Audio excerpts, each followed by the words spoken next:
Baik, selamat malam rekan-rekan meditator, para romo, bruder, suster, saudari-saudara, ibu, bapak yang terkasih.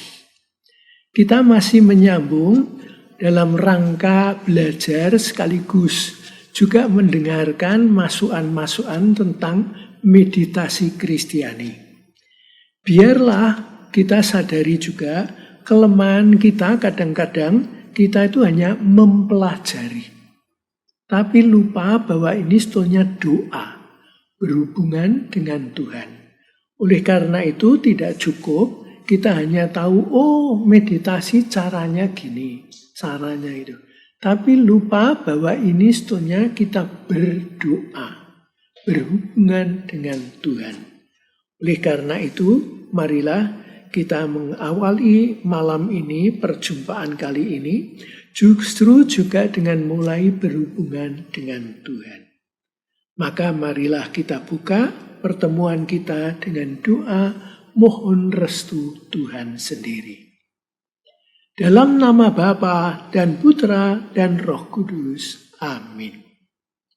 Tuhan Bapa yang baik, Engkau mencipta dan menjadikan kami putri-putramu, dan Engkau mengasihi kami dan menarik hati kami supaya kami pun terundang untuk datang kepadamu.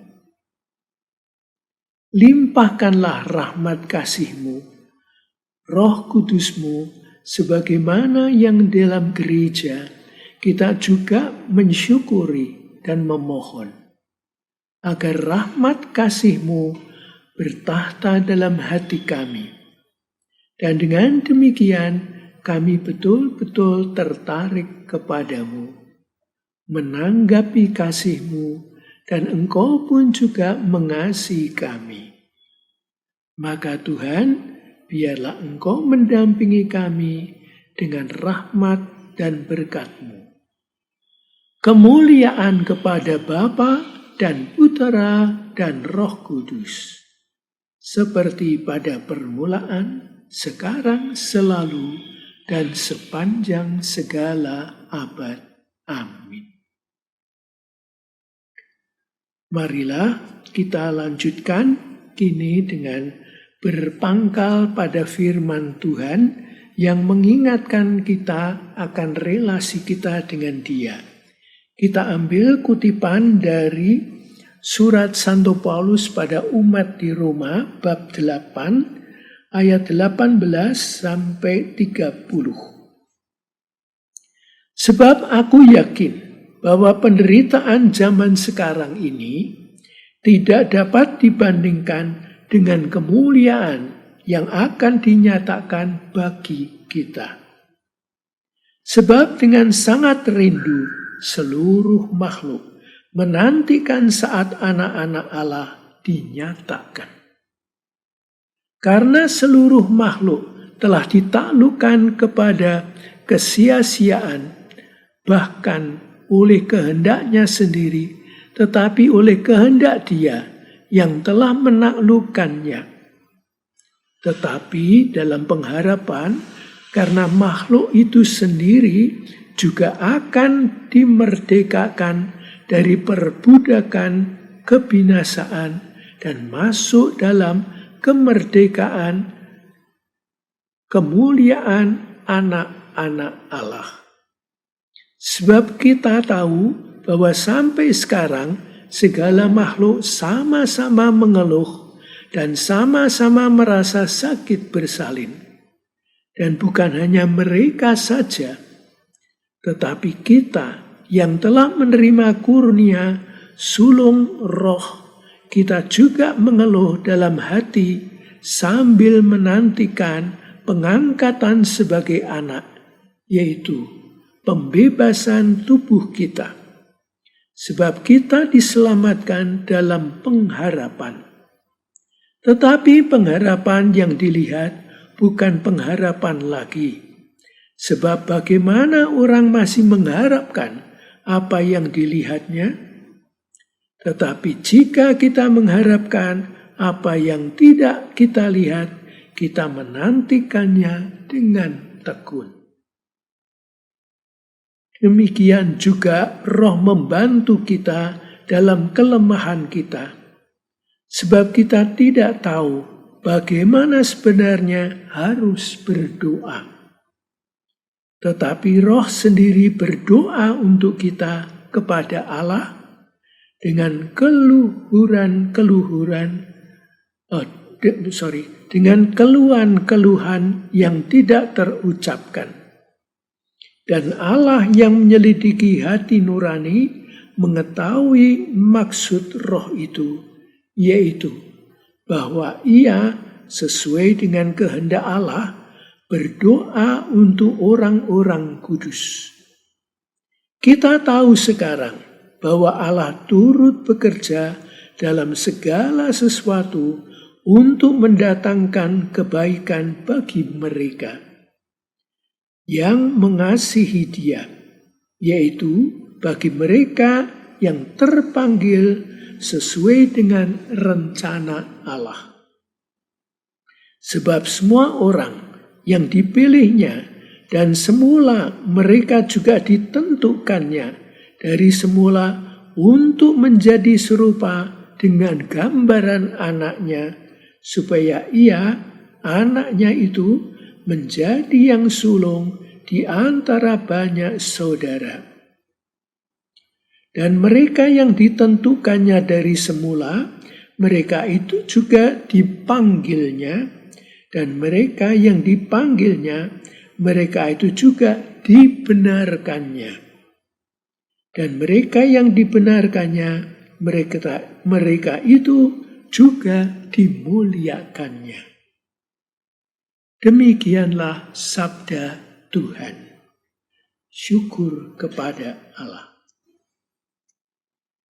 Ibu, Bapak, saudari-saudara, para suster, bruder, romo yang terkasih.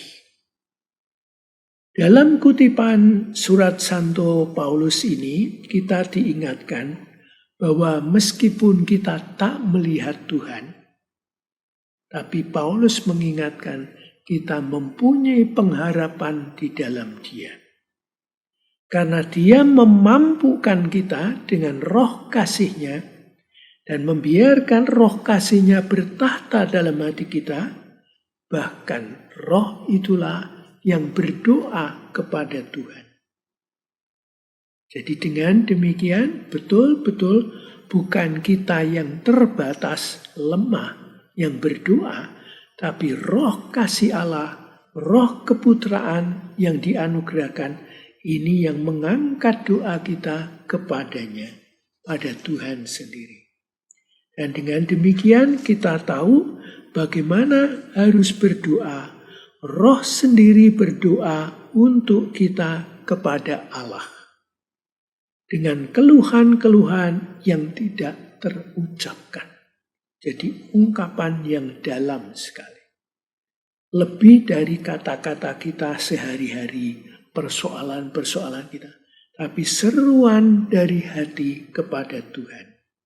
Nah, inilah sebetulnya doa yang sejati. Apalagi dalam doa hening. Melampaui kata-kata lewat keheningan. Dan di situ juga dikatakan seperti Romo John Min mengatakan, Tuhan sendiri bertahta dalam hati kita. Maka bukan kita dan Allah, tapi Ia sendiri. Allah yang dialog dalam diri kita kepadanya. Nah, biarlah ini yang terjadi setiap kali kita berdoa, apalagi kalau kita memasuki doa hening. Demikianlah kata pengantar yang sedikit mengilustrasi mengingatkan kita dari surat Santo Paulus pada umat di Roma bab 8 ayat 18 sampai 30. Kalau nanti Anda berminat boleh dilihat lagi, direnungkan, dicamkan. Baik. Sekarang kita memasuki yaitu bahan dari buku Jalan Menuju Keheningan. Dan di sini kita khususnya mau mengambil yaitu ada macam-macam langkah, dan khususnya di sini kita mau mempelajari mengucapkan mantra yang satu, dan lalu nanti ada mengucapkan mantra dua. Itu nanti dua, ada rekan lain yang akan menyampaikan, menguraikannya. Nah, di sini karena sudah beberapa serial dijalani, lalu rekan-rekan kita, para meditator, penyimak ini yang menyimak, mereka pun kemudian muncul pertanyaan-pertanyaan. Dan lewat pertanyaan-pertanyaan ini, saya berpangkal dari pertanyaan yang ada, yaitu kita coba memasuki, melihat uraian mengenai tradisi mantra ini. Ya. Nah, di sini saya berangkat dari pertanyaan dari saudari kita, yaitu Ibu Marieta Evi Delimarta dari Bekasi. Beliau ini rupa-rupanya selain tahu meditasi Kristiani, beliau juga betul-betul mencoba menghayati. Maka timbul cara atau pertanyaan-pertanyaan bagaimana cara kita bermeditasi. Lalu di situ muncul yaitu pertanyaan, bagaimana supaya hati atau motif awal kita itu sungguh-sungguh terarah untuk bermeditasi. Karena kadang-kadang orang masuk meditasi sekedar mulai, meditasi ayo, atau diajak teman-teman ayo, tapi tidak betul-betul menata diri kita. Motif kita, hati kita, betul-betul kita terarah kepada Dia. Dan kita mau doa hening padanya. Nah, oleh karena itu perlulah kita menyadari kita mau berdoa hening. Maka niat kita terarah pada Dia. Dan yang kedua, seperti Pastor John Main mengingatkan, duduklah tenang, tegak, napas rileks, dan arahkan hati Anda pada Tuhan yang kita jumpai, kita hadir. Maka juga sebetulnya prinsip yang sama waktu kita perayaan Ekaristi. Untungnya perayaan Ekaristi sekarang kan streaming. Jadi tidak konsentrasi nggak apa-apa. Wong di rumah masing-masing. Tapi juga waktu kita perayaan Ekaristi di gereja, betulkah kita fokus? Betul-betul mau ikut merayakan peristiwa penyelamatan kita? Nah, rupa-rupanya itu perlu ada. Maka dari itu, saudari-saudara terkasih, maka kita pun juga untuk meditasi Kristiani, kita tata yaitu niat hati kita, kehendak kita, atensi kita. Kita arahkan pada Dia. Dan seperti pesan yang dikutip Romo John Main, Tuhan sendiri bertahta dalam batin kita. Tadi kutipan tadi, Roh Allah yang berdoa dalam hati kita. Maka betul-betul waktu kita doa, waktu kita bermeditasi doa hening, itu biarlah Allah sendiri, rohnya itu yang mengarahkan kita. Dan kita mengiyakan, kita ikut. Oleh karena itu yang bisa kita tata itu apa? Diri kita. Termasuk fisik, posisi tubuh kita, waktu kita, karena waktu kita betul mau misa, betul mau doa, waktu kita luangkan untuk doa, untuk perayaan Ekaristi, untuk berdoa, beribadat. Nah, kalau itu ada, maka tubuh kita tata, kehendak kita tata, atensi kita tata, dan kita pun terarah kepada Dia. Nah, sementara itu kiranya kita makin fokus, makin terpusat, dan demikian caranya lalu kita benar-benar terarah pada Tuhan. Ini yang bisa kita tata. Begitulah pertanyaan dari saudari kita, Ibu Marieta Evi dari Bekasi. Kiranya untuk teman-teman lain juga prinsip yang sama. Berikutnya kita pinjam pertanyaan dari Bapak Ugro Hari Murdiono dari Kartasura. Beliau ini menyampaikan pertanyaan sebagai berikut. Kekeliruan apa saja yang dilakukan para meditator? Nah, di sini beliau mau melihat yaitu secara umum kelemahan kekeliruannya di mana, yaitu sehubungan pertanyaan pertama tadi, yaitu atensi, fokus kita. Betul kita mau berdoa, kita meluangkan waktu datang pada Dia, atau lain. Singkat kata, kalau saya rumuskan secara lain, yaitu sikap dasar kita, Tuhan itu nomor satu. Jadi kita ke gereja, kita doa, tapi ini penting. Tapi saya tidak mendahulukan Tuhan. Saya pun di gereja, tapi atensi saya, koncone ade nang kono, Iki atensi niki bukan Gusti Allah ning koncone, bahkan syukur-syukur dia oleh.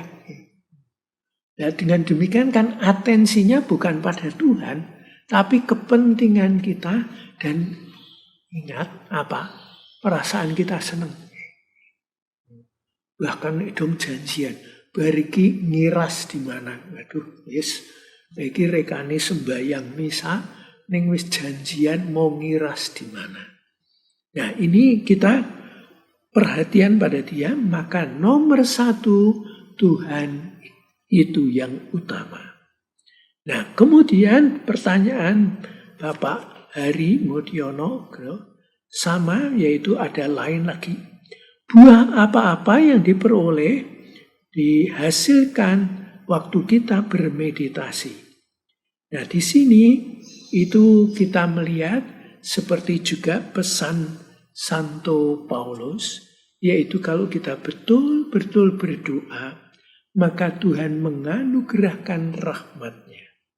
Dan rahmat-Nya itu yang kita temukan, yaitu kalau kita perhatikan, yaitu dari surat Santo Paulus pada umat di Galatia. Bab 5 ayat 22.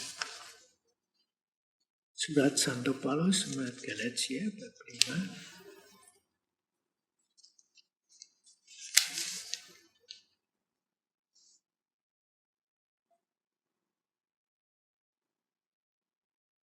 Di sana Santo Paulus menguraikan demikian. Undangan pada kita datang dari Dia. Oleh karena itu, waktu kita datang pada Dia, kita pun juga hidup seturut kehendak-Nya. Maka apa yang terjadi dalam perikopa 5:16-26 itu dikatakan hidup menurut daging atau roh. Nah, kalau kita hidup menurut daging, dengan kata lain panca indera, yang saya lihat, yang saya dengar, yang saya bicarakan, emosi kita, dan seterusnya. Nah, itu hidup menurut daging. Tapi kalau kita hidup menurut roh, yaitu hati yang tulus terbuka pada Tuhan, mencintai Tuhan, mendahulukan Tuhan. Maka waktu kita betul-betul mengikuti kehendak Tuhan dan roh Allah dicurahkan pada kita, buah-buah roh ialah kasih, sukacita, damai sejahtera, kesabaran, kemurahan, kebaikan, kesetiaan, kelemah lembutan, penguasaan diri. Tidak ada hukum yang menentang hal-hal itu. Jadi kalau kita memperhatikan hukum-hukum, tata tertib, etika yang baik, tidak ada hukum, aturan yang bertabrakan dengan buah-buah roh. Oleh karena itu buah-buah roh itu positif, buahnya itu betul-betul kasih pada Allah. Dan kita ditolong untuk hidup satu dengannya. Barang siapa menjadi milik Kristus Yesus, ia telah menyalibkan dagingnya dengan segala hawa nafsu dan keinginannya. Jikalau kita hidup oleh roh, baiklah hidup kita juga dipimpin oleh roh. Dan janganlah kita gila hormat, jangan kita saling menantang dan saling mendengki. Jadi betul-betul kasih pada Allah sama dengan itu kasih pada sesama. Maka betul-betul ada harmoni, ada kedamaian. Ini undangan bagi kita.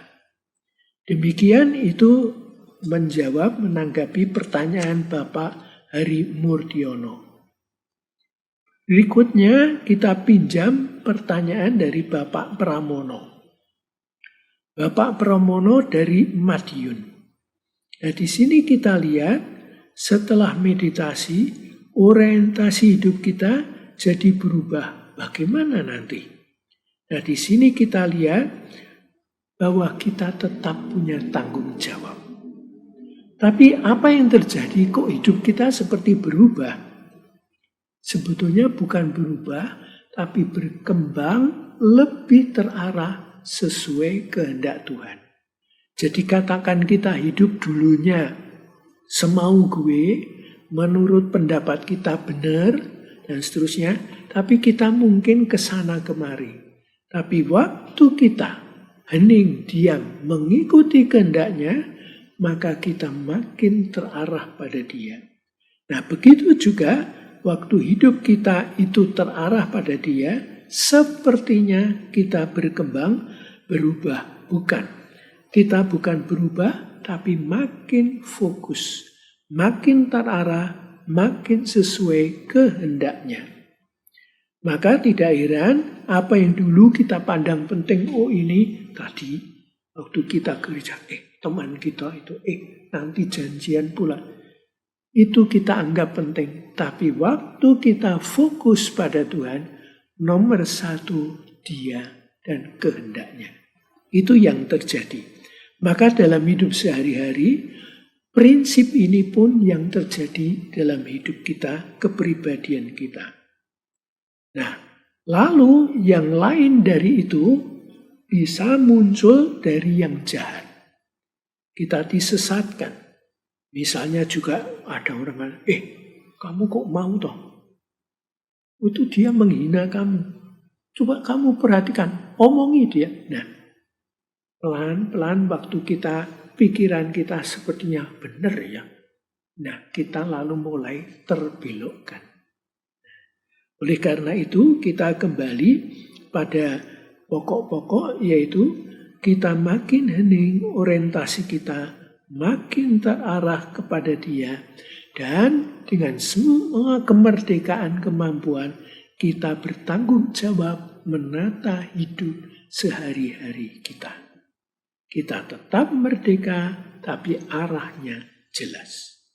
Ini kiranya menanggapi Bapak Pramono sekaligus untuk kita semua. Berikutnya kita lihat pertanyaan dari Ibu Lisha dari Purwokerto. Beliau menyampaikan pertanyaan sebagai berikut. Cara pandang kita berubah, mirip tadi, berbeda setelah melakukan meditasi. Nah, di sini kita melihat yaitu mengapa, karena keterarahan kita makin tajam. Kita makin mengerti kehendak Tuhan, apa yang berkenan padanya, dan kita sebagai putri-putranya merasa oke, cocok, maka kita makin terarah pada dia. Nah, pertanyaannya Ibu Lisha, nah sekarang bagaimana membedakan ini itu betul atau enggak? Nah, di sini ada istilah yaitu pembedaan roh atau membedakan ini keputusan-keputusan ini betul atau tidak. Nah, di situ ada istilah discernment, mengamati secara jeli. Nah, di sini kita lihat rupa-rupanya waktu kita betul-betul mau melihat hidup kita, keputusan-keputusan kita benar atau tidak, maka kita bisa mencek dari buah-buahnya. Galatia 5 tadi. Kalau keputusan-keputusan kita membuahkan buah-buah roh yang baik, kiranya selaras kehendaknya. Tapi kalau dari buah-buahnya timbul percederaan, dengki, permusuhan, tak suka, benci, dan ya kiranya itu roh gelap. Oleh karena itu kita tinggalkan. Maka dengan demikian kita memperhatikan kata-kata Yesus, laksanakanlah kehendakku. Dan kehendakku Yesus itu sama dengan kehendak Bapa. Maka kalau kita betul-betul terarah seturut kehendak Tuhan, jangan takut. Kita akan berjalan lurus, makin berkembang sesuai kehendak Tuhan, membawa berkat kedatangan kerajaan Allah di antara kita. Dan dengan demikian kita makin seia sekata dengan Yesus sendiri, dengan Allah Bapa. Itu kiranya tadi yang tentang pembedaan juga sekaligus menjawab pertanyaan yang sebelumnya. Nah, sekarang kita melangkah lebih lanjut, yaitu pertanyaan dari Yulia Susanti dari Surabaya. Beliau ini bertanya, apakah boleh setelah kita duduk tegak waktu meditasi, mengatur napas tenang, menutup mata dengan ringan, dan lalu kita mengusahakan lidah kita ke atas, ke langit-langit, dan biar terlipat di sana. Nah, ini saudari kita merasa beliau dengan cara itu tertolong untuk fokus. Oke, ya apa-apa. Ya, ini memang salah satu cara. Sehingga dengan demikian sirkulasi energi chi kita juga berputar menyatu di sini. Tapi juga mungkin ada yang, lalu kalau tidak, lalu bagaimana? Ya, semua oke. Ada yang lain yang sederhana seperti Romo John Min juga menerangkan, tenanglah. Kita meditasi tenang, duduk tegak, atur napas keluar masuk dengan tenang, dan setelah kita tenang, lalu pelan-pelan mata kita pejamkan. Lalu bagaimana lidah kita bisa ditegakkan seperti ini, menyangkut ke langit-langit, bisa juga biar terletak biasa. Nah, di situ lalu kita lihat, kita juga hening. Bisa hening, tidak apa-apa. Lalu ada yang bertanya lagi dari pengalaman macam-macam. Tapi air liur saya mengalir. Tidak apa-apa, telan saja dengan tenang, dan biarlah lidah tenang. Maka juga air liur kita pelan-pelan akan terhenti. Dengan demikian kita bisa fokus. Bisa fokus dengan lidah menyangkut langit-langit, bisa biasa saja. Bahkan ada juga yang menata demikian, sudah terkatup, tidak perlu dikatupkan dengan keras, tapi biarlah seperti terletak. Dan boleh mulut seperti raham, seperti tergantung. Mana yang nyaman untuk Anda, silakan Anda pakai. Dan kemudian dengan demikian Anda hening. Boleh kalau menolong, selanjutnya air muka kendur, tadi mata terpejam dengan ringan, tidak dengan keras, seperti anak kecil yang dimandikan pakai sabun, ya, tidak perlu seperti itu, tapi tutup dengan ringan. Kalau Romo Verbing mengatakan, tutuplah mata Anda pelan-pelan, ya, atau tutup dengan ringan. Nah, selanjutnya yaitu wajah rileks, usahakan tidak tegang, bahkan kalau perlu seperti mau tersenyum. Tertutup, tapi seperti mau tersenyum. Demikian kita menolong diri kita, fisik, jasmani kita, rileks, tenang. Itu yang kita alami waktu kita meditasi. Ya. Nah, lalu masih ada beberapa pertanyaan tambahan, yaitu dari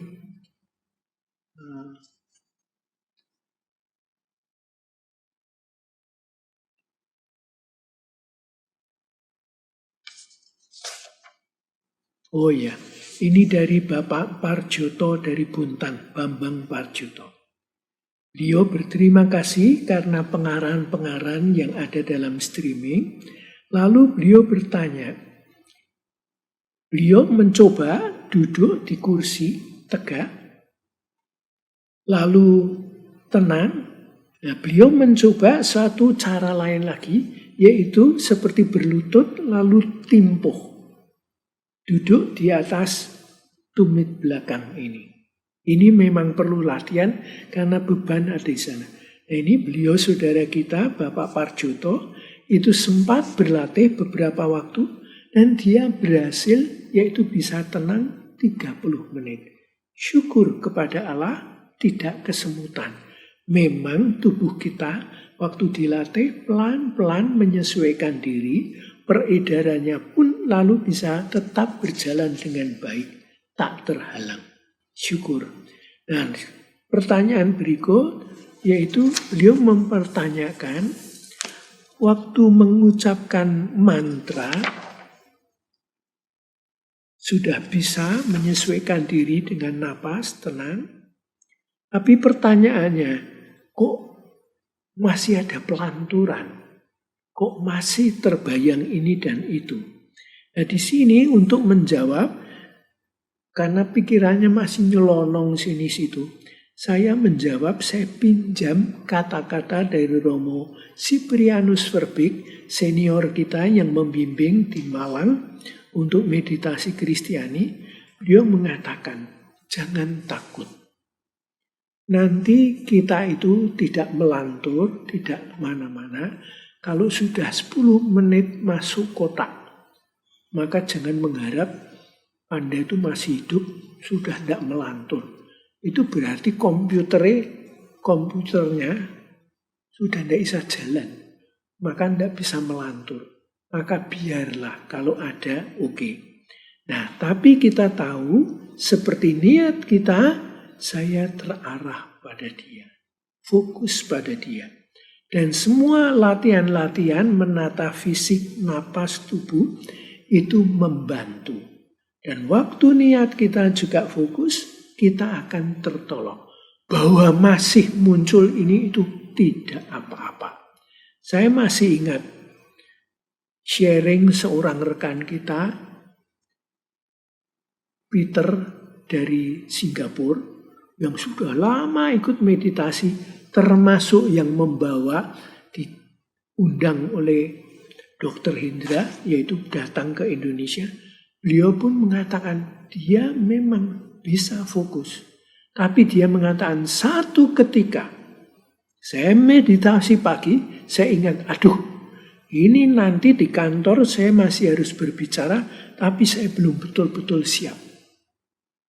Otomatis waktu dia meditasi, wah pelanturannya banyak, wah muncul ini. Nah, itu pergulatan dia. Dan dia berusaha tetap setia. Itu. Ya, ini yang pakar saja punya pengalaman gitu. Jadi kalau kita tidak pakar, mimpin rapat, melantur, oh ya tidak apa-apa, itu masih normal. Berarti otaknya masih hidup, komputernya masih bagus. Gitu. Ya, nanti kalau sudah tidak bagus itu sudah masuk peti 10 menit, ya, maka tidak apa-apa. Ya. Nah, berikutnya kita lihat yaitu untuk fokus kita memang betul-betul bertobat, terarah kepada Dia. Dan kita lihat bahwa ini semua akan ada baiknya. Jadi ini ada berkatnya sendiri. Berikutnya saya susul 2 pertanyaan lagi dari Ibu Elizabeth Gere dari Makassar. Beliau melihat, yaitu kalau dianjurkan meditasi 2 kali, tapi satu ketika dia berhalangan, misalnya meditasi yang pagi, atau lupa, atau tak sempat, bagaimana? Apa nanti yang kedua ditambah waktunya double. Di sini kami bisa menyarankan kalau Anda punya waktu silahkan. Tapi kalau tidak biar sekali saja dan dengan rendah hati mengakui, iya, rupa-rupanya saya kurang menata. Oke, tidak apa-apa. Tuhan memahami. Ya, jadi kita juga tidak terlalu hukum. Wah, harus disaur, harus dibayar hutangnya ini. Enggak, ya. Nah, begitu juga maka waktu kita itu meditasi, kenapa lampu kita padamkan? Ada beberapa kebiasaan lalu diredupkan atau dipadamkan. Hanya sinar kecil. Nah, ini sebetulnya berkenaan dengan kondisi mata kita. Waktu mata kita saya sadar, saya pejamkan, dan ini terang benderang, sepertinya terang itu masih main. Nah, oleh karena itu waktu redup kita menjadi lebih tenang. Tapi kalau kebetulan kita meditasi dengan teman-teman, itu retret siang hari tidak masalah. Karena lampunya itu lampunya Allah. Kalau kita mau madamkan lampu Allah bagaimana? Lampu dipadamkan tapi sinar dari luar tetap terang. Tidak apa-apa. Yang penting hatinya itu tenang. Itu, ya. Lalu kita lihat lagi, yaitu di pertanyaannya waktu kita mengucapkan mantra Maranatha, kenapa disarankan dalam hati? Hanya di batin. Kenapa tidak kita bibir kita juga mengucapkan atau bergumam sedikit? Nah, di sini kita bayangkan, kalau ada 20 teman, kita meditasi bersama dan semua bergumam sedikit-sedikit. Lalu kan sebetulnya kayak pasar malam. Nah, jadi supaya hening, biar dalam hati saja. Ya, ini yang ada. Itu yang kita lihat. Ya, maka kita fokuskan di situ dan memang pada waktu kita aktif, fisik itu bisa menolong, kita sadar, tapi di sisi lain juga bisa menghambat. Oleh karena itu dalam hati tenang, damai, rileks, serukan pada Tuhan. Yang terakhir, yaitu pertanyaan dari Ibu Ingrid dari Makassar. Beliau menyatakan atau menanyakan demikian. Waktu mendengar kutipan bacaan harian bersama Romo Junmin tanggal 31 Januari tahun ini, dikatakan bahwa meditasi mampu memberikan kekuatan yang menyembuhkan.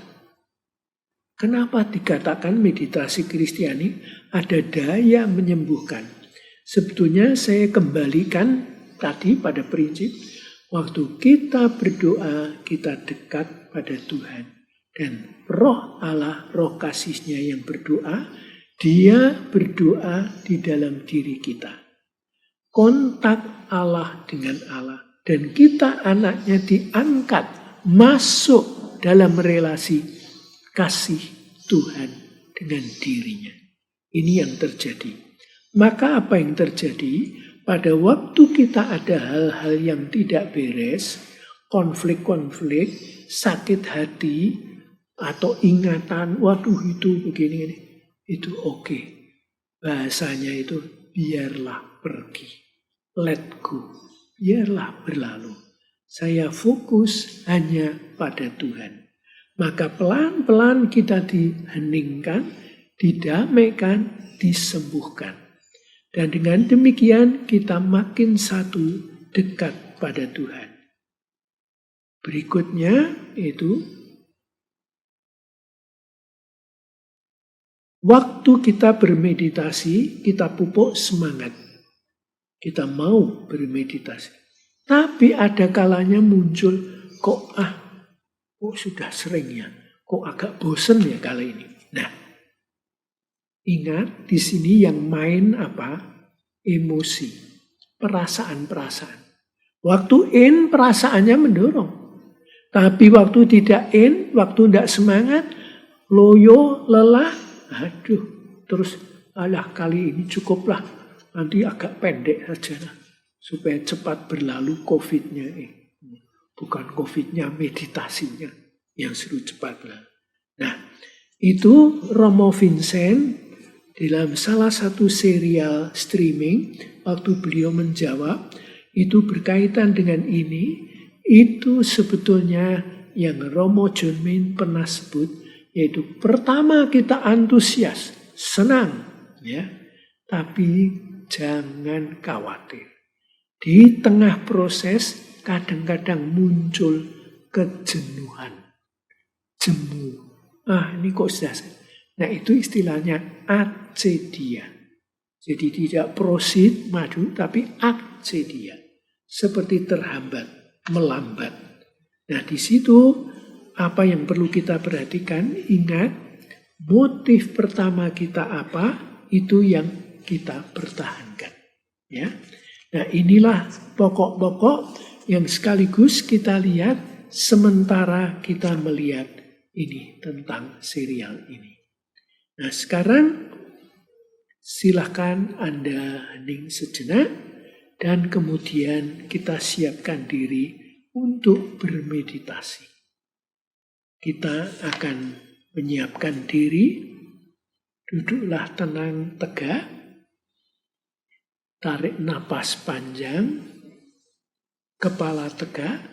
Kalau Anda mata masih terbuka dan perlu menolong diri supaya fokus, boleh melihat ke depan, turun sedikit, cari suatu titik, pandanglah titik itu. Dan napas biar tenang. Waktu Anda mulai merasa tenang, pelan-pelan tutuplah mata. Nafas hening, tenang. Dan kita pun mulai hening.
Kemuliaan kepada Bapa dan Putra dan Roh Kudus, seperti pada permulaan, sekarang, selalu, dan sepanjang segala abad. Amin. Sekaligus kita tutup pertemuan dan meditasi ini dengan doa penutup yang biasa kita pakai. Semoga kelompok meditasi ini menjadi rumah spiritual yang sejati bagi yang mencarinya. Semoga keheningan ini menjadi kekuatan untuk membuka hati kita semua kepada citra Allah. Sehingga dengan demikian kita saling mengasihi, mengalami damai, berlaku adil, dan menjadi manusia yang bermartabat. Semoga keindahan kerahiman ilahi memenuhi setiap hati kita yang berdoa di sini dengan harapan dan kegembiraan. Semoga kita yang berdoa di sini dikuatkan oleh Roh Kudus untuk melayani semua yang datang dan menerima mereka sebagai Kristus sendiri. Doa yang sederhana ini kami ucapkan dengan perantaraan Kristus Tuhan kami. Amin. Semoga Allah yang Maha Baik senantiasa mendampingi saudari-saudara dan menyertai dengan berkat kasih-Nya, Bapa dan Putra dan Roh Kudus. Amin. Sedikit catatan, kalau tadi Anda mencoba fokus pada suatu titik, tapi kalau sudah jalan tidak usah, boleh waktu Anda cek, waktu Anda selesai membuka mata, mungkin pandangan mata Anda masih tertuju pada titik itu. Itu berarti Anda betul fokus, diam dan hening terpusat. Itu hanya tambahan, ya.